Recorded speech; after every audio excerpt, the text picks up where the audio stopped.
Müştəriyə telefonu danışmaq üçün verən taksi sürücüsü 2000 manatdan çox zərərə düşüb.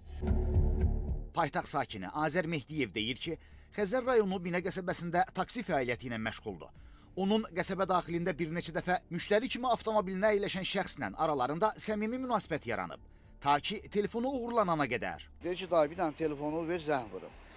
Mən də bunu qonşunun evindən götürdüyümə görə, 2 dəfə aparıb gətirdiyimə görə, nəsə telefonu verdim buna. Mən də telefonla danışırdım. Telefonu söndürdüm, nolu bastım, yəni açıq vəziyyətdə də alayıq.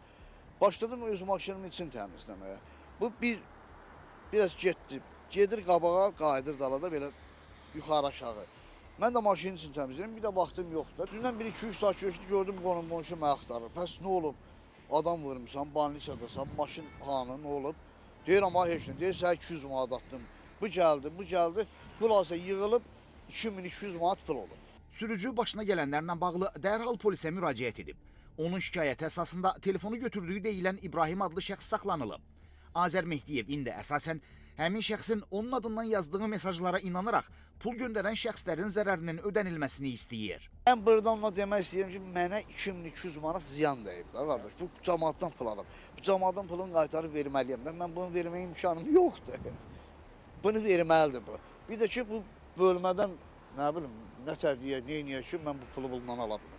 Vətəndaşın müraciəti əsasında ərazi polis orqanlarında araşdırma aparılır.